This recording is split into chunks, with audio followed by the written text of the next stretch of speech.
away to the world across the seas, where pilots all have law degrees. Greetings, I'm Travis Anderson, an attorney in San Antonio, Texas. Welcome once again to Canon Law.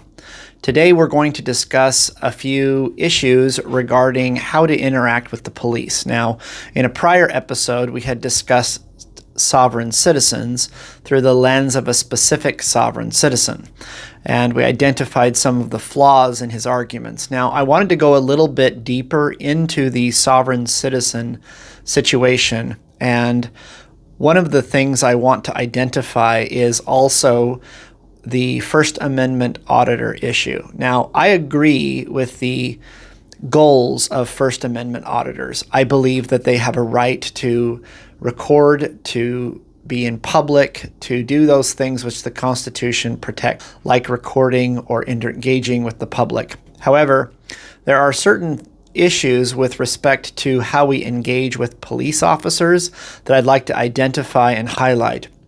Sovereign citizens typically find themselves in trouble because what they're doing is they're conflating different areas of the law. So they will take federal statutes like the Uniform Commercial Code, the UCC. The UCC has aspects of it that govern transportation, for example. So because of the Constitution's powers to govern interstate commerce, which are identified under Article 1 of the Constitution. Now remember, Article 1, a lot of people, when they think about the Constitution, they forget that the first branch of government that's created in the Constitution under Article 1 is the legislature. So it's important that we identify and keep in mind Article 1 gives them their powers or limits their powers. So that's a good way to look at the Constitution. The Constitution identifies powers government has and either identifies them or limits those powers. Otherwise, the government would be able to run roughshod and do whatever they wanted effectively. So any law that's enacted by the Congress, including the House of Representatives and the Senate, has to be constitutional, which means it has to be in line and in harmony with the other provisions, articles, and amendments to the Constitution. Now, the Commerce Clause found in Article 1, Section 8, Clause 3 of the U.S. Constitution. The Commerce Clause identifies those powers which Congress has to enact laws, govern transportation or travel between the several states. So obviously a state like Texas, a state like Louisiana and Oklahoma, etc., all have their own sovereign rights. But what we don't want to have is we don't want to have them in conflict with each other and closing their borders. Once you cross a state's borders, you now fall into the federal powers. Anything that's transported between states is governed by those powers. Now remember, for sovereign citizens, their understanding of the law dates back to a bunch of misunderstandings regarding the questions that were raised during the Civil War with respect to federalism, the ideas that are expressed in Article 10 of the Constitution that indicates that those powers not specifically delegated to the federal government are regulated to the several states. Within state law usually has provisions that govern several different aspects that are not federal.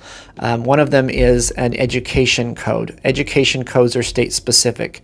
Insurance law is state-specific. Criminal law, the crimes that are available in different states are going to be state-specific. So that while there is a federal criminal law, state laws are going to be specific to those states. Another one is probate law. So the probate codes of a specific state, because again, probate governs what a person owns or has upon their death. And so what we don't want is we don't want somebody who dies in Texas to be governed by Oklahoma law for property they own in Texas. So Texas, because it's sovereign over its own land, is going to control that land. And of course, property law. Property law is specific to the states. Now, of course, there is federal overlap because the federal government can not only own but also control the land within a specific state. So for example, it can set aside areas for national parks or other purposes like a military base or a military hospital or other purposes that the federal government has, that they can set aside land for the purposes of public use. So federal courthouses, for example, are within federal jurisdiction. And that's why you have U.S. Marshals who act as the bailiffs for federal court judges. And so remember, the court system is created in the federal system under Article 3. Article 2 of the Constitution is what identifies the executive branch of the presidency. And so when you're in law school or you're studying the law, you need to make sure you do so pretty from beginning to end, top to bottom, and systematically. Otherwise, you're going to get confused. So one of the things that often happens with sovereign citizens is that they get confused with respect to how they understand law statutes. They don't see them as building on each other, but they see them as being in conflict with one another. So the sovereign citizen movement's history, there's lots of videos online. I'll post a link to a few in the description. The history of the sovereign citizen movement basically finds its genesis in people being upset that the government is doing what they believe is overreach in power. That can be any number of things. But under the 13th Amendment of the Constitution, and for those of you who are history buffs, you'll remember that the 13th Amendment is very, very short, but it's a very important amendment that was passed during the time that Lincoln was president. And it indicates that neither slavery nor involuntary servitude, except as a punishment for crime, whereof the party shall have been duly convicted, shall exist within the United States, or any place subject to their jurisdiction. And Section 2, Congress shall have power to enforce this article by appropriate legislation. And so effectively what we're looking at is this is the amendment that does away with any legality regarding the question of slavery. No longer was slavery available in the United States. And so if somebody wanted to have involuntary servitude placed upon them, they had to be convicted of a crime. Now, one of the things that's interesting is that we have the 14th Amendment. Now, the 14th Amendment's quite long, and they often will cite to the 14th Amendment, but they'll say in Section 1 of the 14th Amendment, it reads, all persons born or naturalized in the United States and subject to the jurisdiction thereof are citizens of the United States and of the state wherein they reside. Now, here's the issue, is that they identify that you are a citizen of the United States, but also of the state wherein you reside. And so this is where the United States as a federal system gives deference to the states as to where you own property. So again, as I identified, federal law governs federal land specifically. This is why during the COVID pandemic, for example, the federal government was only able to mandate masks and things like that on federal land, like national parks, etc. Any other places within a state required state assent to those. This is where you had governors from different states disagreeing on what they were going to do with COVID lockdowns insofar as it's governed by it. Now, the president can, of course, issue executive orders, which can be then challenged by the states. And so also can Congress pass laws that can be challenged by the states as to whether they're constitutional or not. Now, in this context, it also states, no state shall make or enforce any law which shall abridge the privileges or immunities of citizens of the United States, nor shall any state deprive any person of life, liberty, or property without due process of law, nor deny to any person within its jurisdiction the equal protection of the laws. So here again, we have this understanding that sovereign citizens tend to have with respect to what their constitutional liberties are and how those interact with the federal government having priority over the state. The 16th Amendment was passed by Congress in 1909 and ratified by the states in 1913. These kinds of changes to some people who consider themselves governed by the United States, they see, for example, the 16th Amendment in conflict with the 13th Amendment because they believe that, well, I have freedom from involuntary servitude, but you are forcing me to work and taking away my money. You're also violating the 14th Amendment because you're doing so without due process of law. So what they're doing is they're not understanding how the language in these amendments works together because they're not looking at the legislative history and they're not really researching these from a critical perspective rather together, they have reached a conclusion that they want. Basically, I don't want to pay taxes, or I don't want to be subject to the laws and rules of the road, etc. And then they go find laws that they believe have language that supports those conclusions. For example, traffic codes. We all take driver's license tests to get our driver's licenses. We understand that driving is a privilege, not a right. Traveling is a right, but they conflate traveling and driving together. The Supreme Court of the United States and the Supreme Courts of the several states have routinely rejected these ideas, as has the federal circuit courts. And so there is no right to travel that includes operating any specific type of mode of travel. And if you look at that, it's not like you have a right to fly a plane. You don't have a right to operate a plane. You don't have a right to operate a train. You don't have a right to operate a large truck. These are things that are inherently dangerous in what they do, and including passenger vehicles. Now, because passenger vehicles are often considered a normal, customary way of conveyance, they believe that excludes them or exempts them, and that they have to be involved in commercial processes. Now, as we looked at in our prior video, you are involved in commerce the moment you sit in a motor vehicle. And that's why the states can regulate those things, because not only are you involved, but the state taxpayers pay for roads, and states have the power to regulate and legislate anything that is of danger to society, and they can require licensure for those things. Now, your interactions with the police officers are going to depend on what you're doing regarding a specific kind of police interaction. Yes, sir. Roll your window down for me, please. I can hear you just fine. So I'm going to have to ask you to roll the window down. I can hear you just fine, officer. There's my license. If there's some reason you can't roll the window down, I saw you roll it up. I don't answer questions. You don't answer questions. That's correct. Do you want my license and registration or not? I'm going to need you to pronounce your last name. I don't answer questions. It's there on the license. Here's your information. You want to hand it to me, please? That's as far as I'm Would going. you please stick it through the window? I'm not going to do that, Mr. Stewart. All right, well then, I don't know what to tell you. Sounds like we're going to be on the side of the road a long time. Well, I guess so.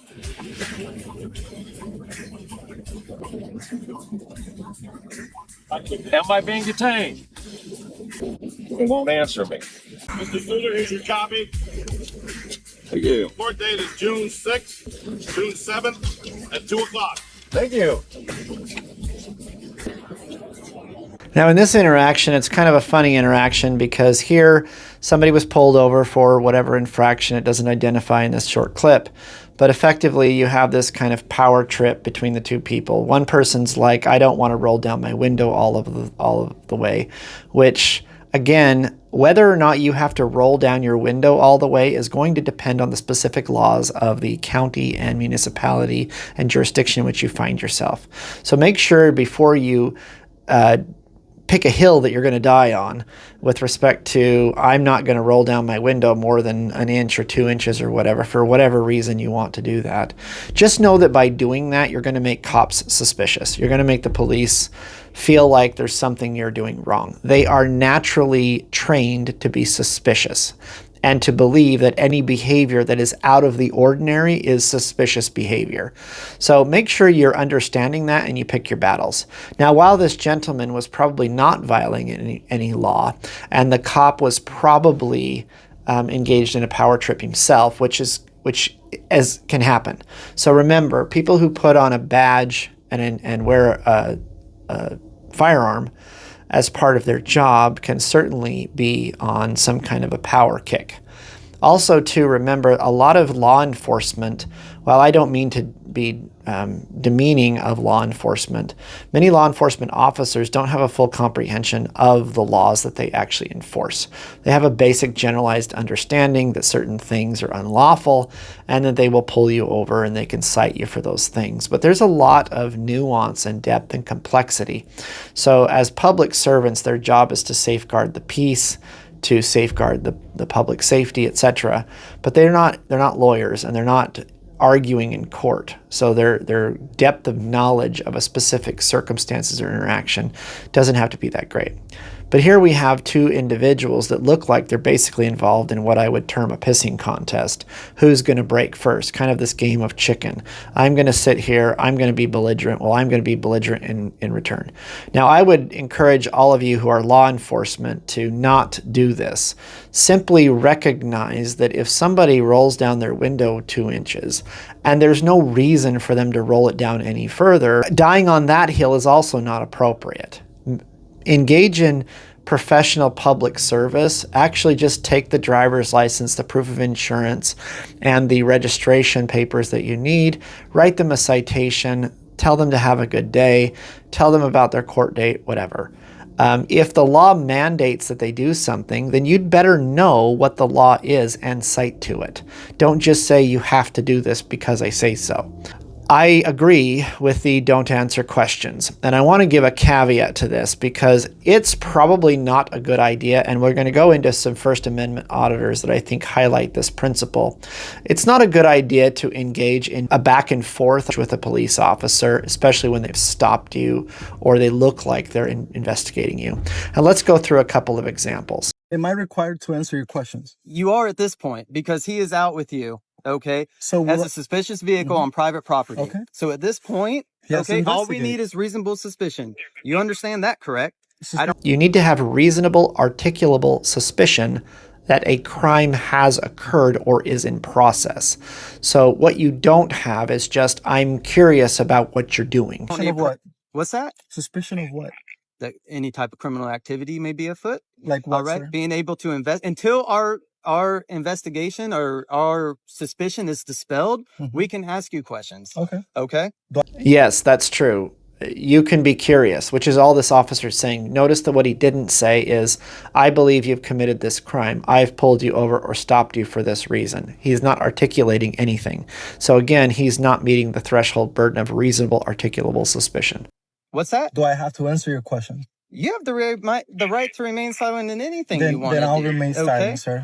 Until you're done with your investigation, However, what you're leading us to, and this is completely unnecessary. Okay. So if I'm not doing anything wrong, I'm supposed to prove to you that I'm not doing nothing wrong? Is that how it works? I'm asking a question to you that you're a supervisor. So, yeah.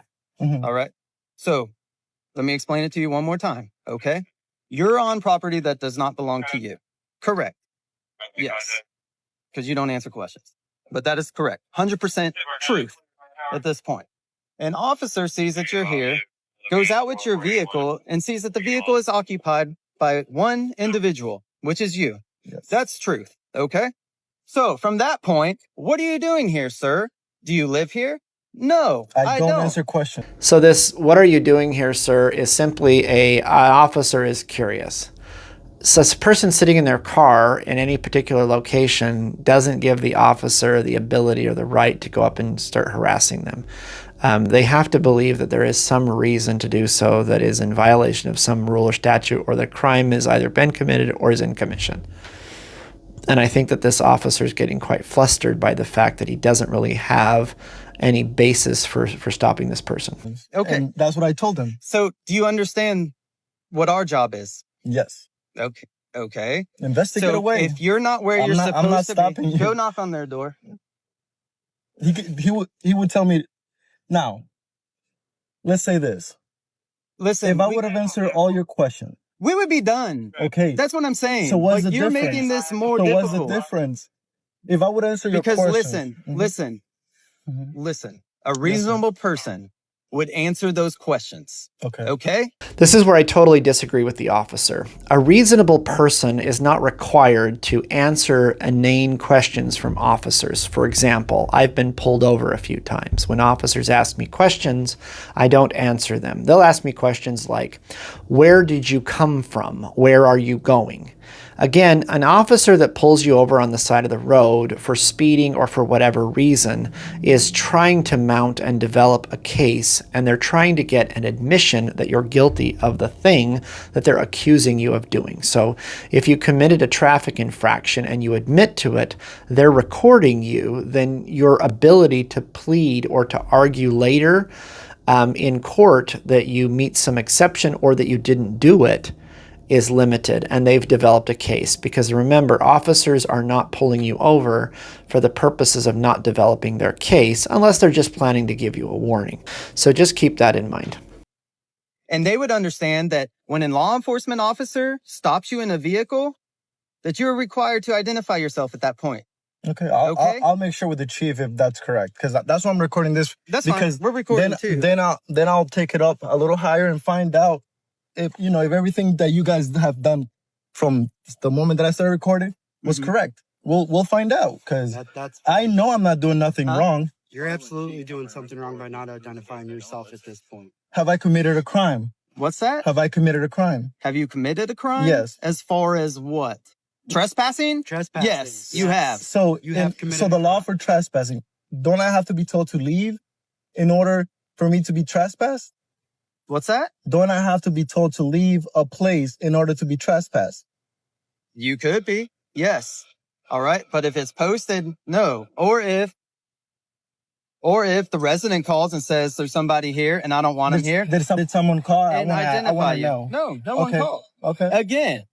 That this person is actually getting the better of these peace officers because they really don't have any reason to be talking to him. And with trespass in most jurisdictions, to be trespassed from a private location that is open to the public, for example, a store.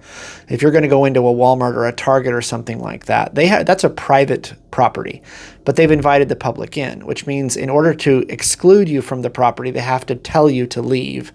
And so if you don't leave at that point, you're of course staying beyond the welcome of the person. They can rescind the right, they can refuse service, etc.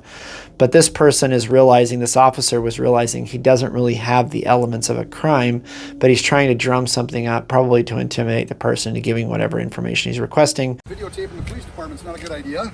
Why? You guys are friendly people. We are, but why are we doing this? See, again, here we have an officer who's simply saying videotaping the police department isn't a good idea. And I would ask, well, why not? And he says, well, aren't you friendly? Yes, we are, but why are you doing this? Again, this officer is only approaching out of curiosity. He's not approaching because there's been any criminal activity. Why wouldn't we? Because it's a security issue for us. Is it? It is. I don't think so. It is. It's public property. It is public property, but when you start recording our perimeter and our gates and what our activities are, it's a concern to us. I've only been here for about 15 minutes. Right. We had officers that drove by and saw you pulling out of here, walking out of here, and said that you were recording them as they left. I did. Yeah, and that's an issue. Why are we doing that? I don't have to have a reason. You don't have a reason. I don't have to have one. Okay. Do you have a driver's license? I can see. So here we have the officer who is just simply curious. He's decided this is a problem. It's not. Police officers are giving up a lot of their right to privacy by putting on the uniform. They become public people. And as a consequence of that, they have to bear with the responsibility of doing that. You have to put your name on your uniform. You have to travel back and forth from work. People who engage with law enforcement or law enforcement that engages with people are going to be able to locate and find you. These are the risks of law enforcement. Now, if you don't want those things to happen and you want to remain anonymous in society, don't become law enforcement. But if you're going to engage in a public activity where the public has an interest in what you're doing, then people might film what you're doing and you're going to be on camera and you could end up on YouTube. I don't. What is your name? I'm not going to give that to you. You're not going to give it to me. No. Why would I give it to you? I haven't done anything wrong. Well, you're recording our property. You're recording our building. Sure. And it's a security issue for us. It can't be a security issue to record a public building. Public buildings, you have a right to record in public a public building. So it can't be a security issue. In fact, the fact that there's a security issue means you should have security for your building. That's why there are security personnel in courts and other buildings to prevent people from doing things, because they are open to the public and they are public buildings. And of course, you can have security issues there. Am I being detained? You are. Okay. Until I can get you identified. And what's your reasonable, because I want to make sure that you're articulable not doing suspicion? something that's a problem for our law enforcement community. So in order to detain somebody, you have to have a law that you're investigating, correct? So what law are you? What law do you suspect me of breaking? Are you looking to create a problem here for us? Or No, what are not you at trying all. to I'm do? being polite and cordial. I'm being polite and cordial too. So I'm Well, asking you're for being a your little name and date of difficult. birth so we can identify you. I don't need to. And be on our way. Why would I need to identify myself? Because I'm asking you to identify yourself. What's your name and badge number? My name is Todd Hines. My badge number is 200. I mean, you have to have So are you reasonable. refusing to identify yourself? Well, there's no need to. Well, if this officer's logic was taken to its conclusion, effectively a cop could see anybody on the road and just say, I think you're doing something wrong. Identify yourself. Because you're walking with a limp, or you're wearing a trench coat, or you're wearing a hoodie. Officers don't just get to decide that things are problematic because you're doing something that's actually lawful to do. And you don't like that they're doing it because it's not a normal activity a lot of people do. For example, if you stand on the street corner on the sidewalk with your phone and are recording, that's a lawful activity. If you're in a lawful place to do that, the cops can think that's a weirdo thing to do, but there's nothing you can do with it. Okay. You just called for a supervisor? I did. Very good. Thank you. I appreciate that. Yeah, you bet. I don't have any ill will. I'm not here to hurt anybody. I'm What's not the problem armed. with identifying yourself? I don't need to. You don't need to. No, it's my right to not. Oh, so you're looking to create problems is what you're doing. No, you're just accusing me of that. Absolutely, because you're refusing to identify yourself. That's not against the law. It's obstructing legal process if we have a reason to ask you. What's your reason? I've asked you. Identify you. I just told you. No, but I asked you. You're recording our property. I have to identify myself. Correct. And I have to identify myself if you have a reasonable, articulable suspicion. And what is that? You're looking to create problems, is what you're doing. Is that what I'm doing? By just filming and exercising my First Amendment rights? That is my opinion, yes. Okay. Well, the good thing is the law doesn't go off your opinion.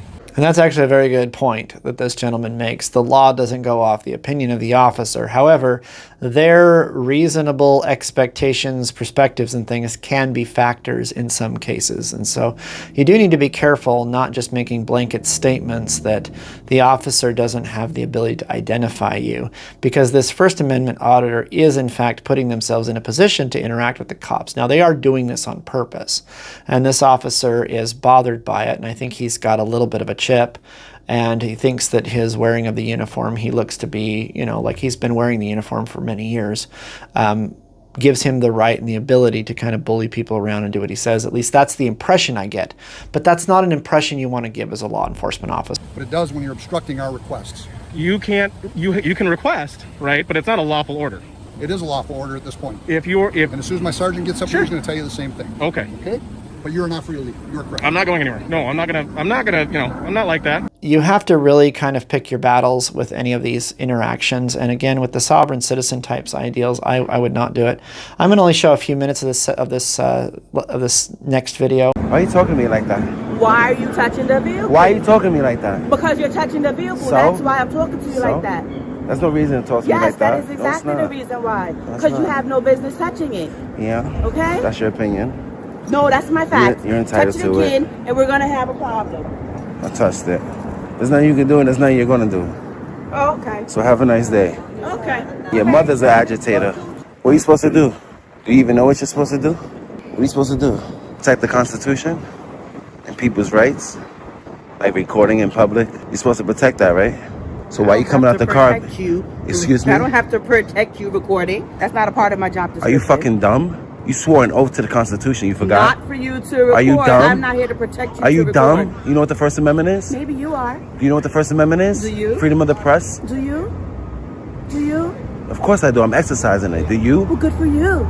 Well, good for you are dumb, right? Are you?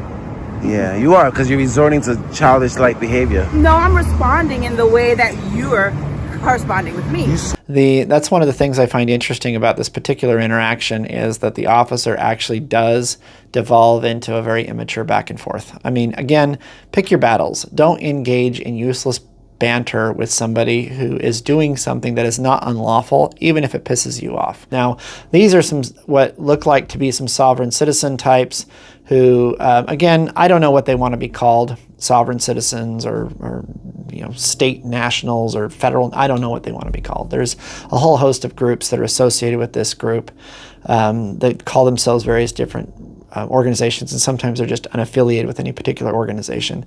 But I'm going to show you some examples how not to behave with judges who have a significant amount of power over whether or not you remain free.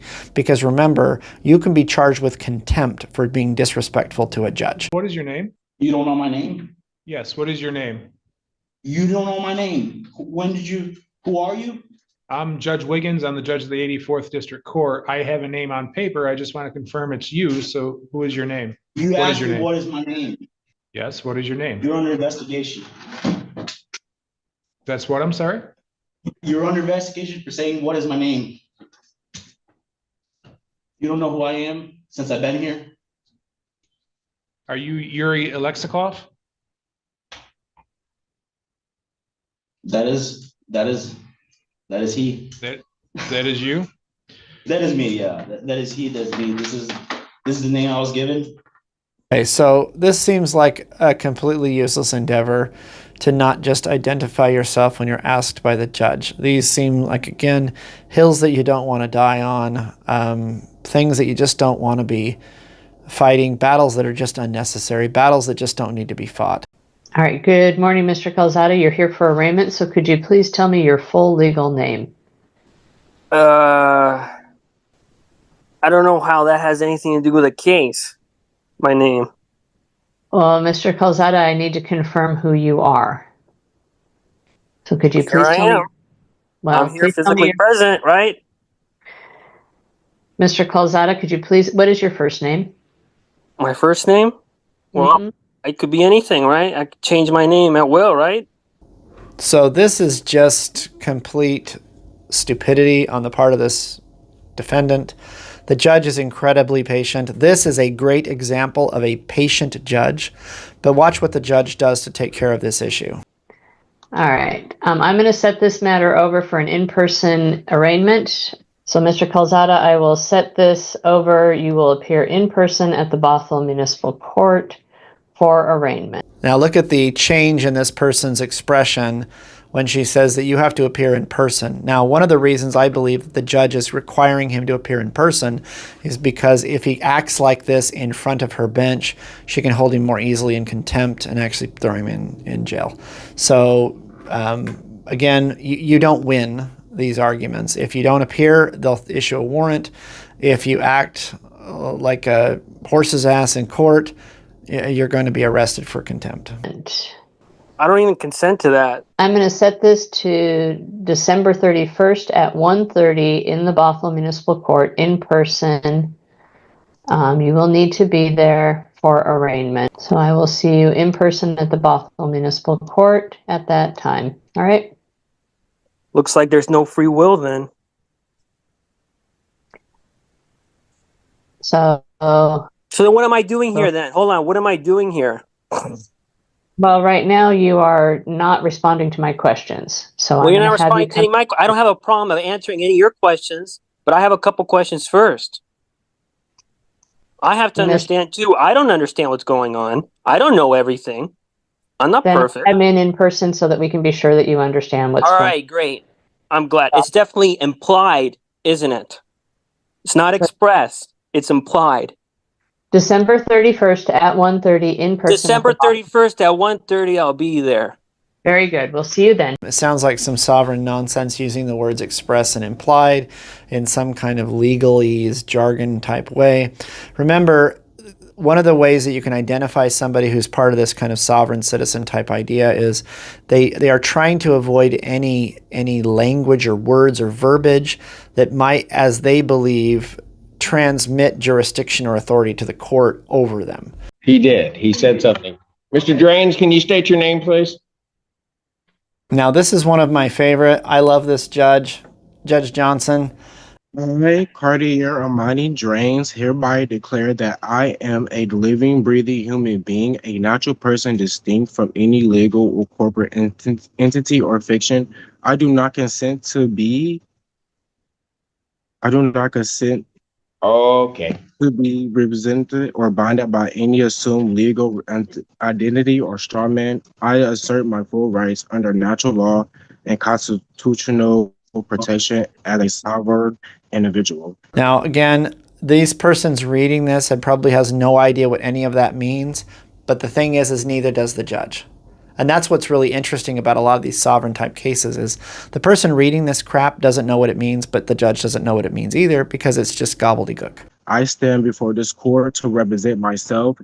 All legal matters pertaining to the charges brought against me. I reject any notion or claim that my person may be divided, operated or substituted by any separate legal entity. I affirm that all statements, evidence, and arguments I present are made on behalf of my living self, fully understanding my rights and responsibilities as a free individual.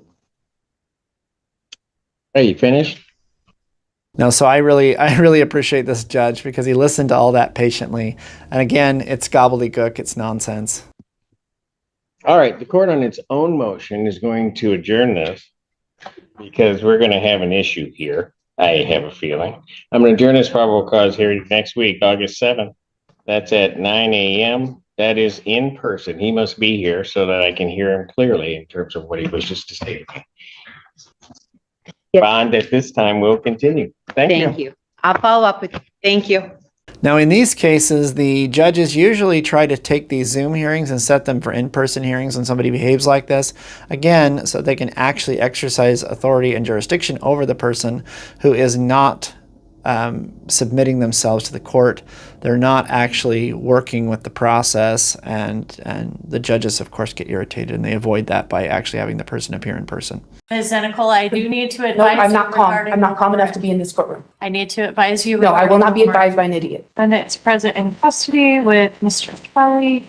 Ms. Preblick for the people are here on an out-of-state warrant. It looks like, Mr. Kelly. It should not be. Mr. Nicola, why don't you let me just speak? We don't want to. Well, I would like to represent myself to speak You are welcome to ask to to the judge. completely. That's fine. So, Hearing. Ms. Now, one of the worst things you can do in these cases is talk when you have an attorney, because you never know what little word or phrase you might say that could tank any defense that the attorney could mount in your behalf. So please, if you are represented by a lawyer, even if you don't like the lawyer, please don't talk while the lawyer is speaking. Even if the lawyer is saying something that you're like, wait a minute, that doesn't sound right, just let them talk it out and address it later outside of the ears of the prosecutor and the judge.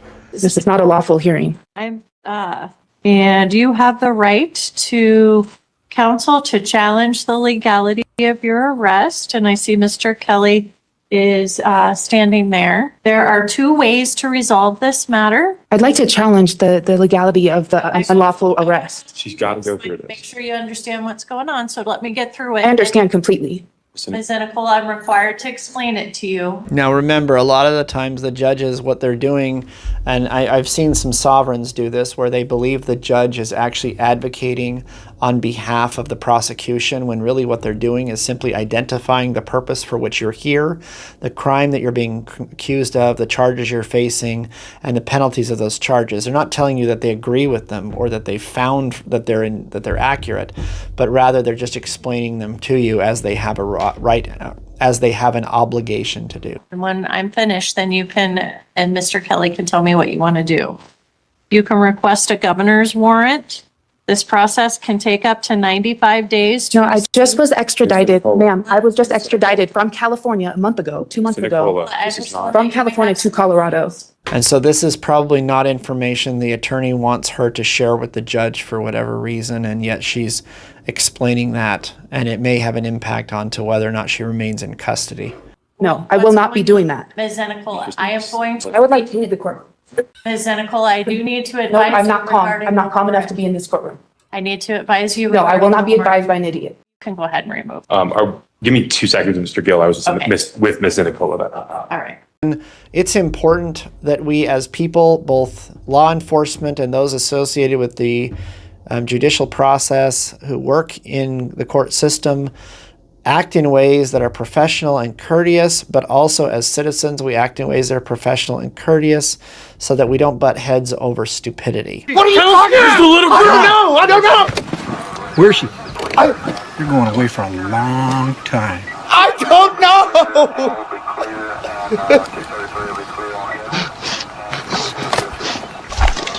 There's the little girl. Let's not fight with officers over drawing lines in the sand that don't need to be there, whether or not we roll our window all the way down, or whether or not we throw a paper as the one officer did, or tell somebody they can't stand in a particular public location when it's legal to do so, or request identification from somebody when we have no lawful right to do so.